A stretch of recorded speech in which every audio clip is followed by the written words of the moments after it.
আসসালামু আলাইকুম প্রিয় দর্শক, বিডি লস পয়েন্ট চ্যানেলের পক্ষ থেকে সবাইকে স্বাগতম। আশা করি সবাই ভালো আছেন এবং আইটিপি পরীক্ষার জন্য সবাই ভালোভাবে পড়াশোনা করছেন। পরীক্ষাটি অতি দ্রুত হবে বলে আশা করা যাচ্ছে, সুতরাং আপনারা সবাই ভালোভাবে প্রিপারেশন নিন। এখানে একটি মেইন বিষয় হচ্ছে যে অনেকেই চিন্তা করছেন যে কোন বইটি খুব পড়বেন, কোন বইটি পড়লে ভালো হবে। তো বাজারে তো অনেক বই আছে, আসলে কোন বইটি পড়লে আপনি একটি মাত্র বই পড়লে আপনি উপকৃত হবেন। প্রকৃতপক্ষে বাজার থেকে সমস্ত বই কেনাও যেমন সম্ভব না এবং সমস্ত বইগুলো A to Z পড়াও সম্ভব না। সুতরাং এর মধ্যে থেকে একটি বই বেছে নিতে হবে যে বইটি পড়লে আপনি আইটিপি পরীক্ষার জন্য ভালোভাবে প্রস্তুতি নিতে পারবেন এবং একটি বই পড়লেই আয়কর আইন সহ অন্যান্য আইনের সবগুলো পড়া হয়ে যাবে।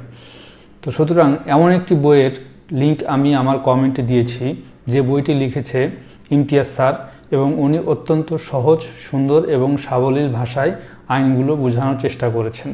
তো আশা করি আপনারা যদি এই বইটি কিনে পড়েন অবশ্যই উপকার পাবেন। সবাইকে ধন্যবাদ। আসসালামু আলাইকুম।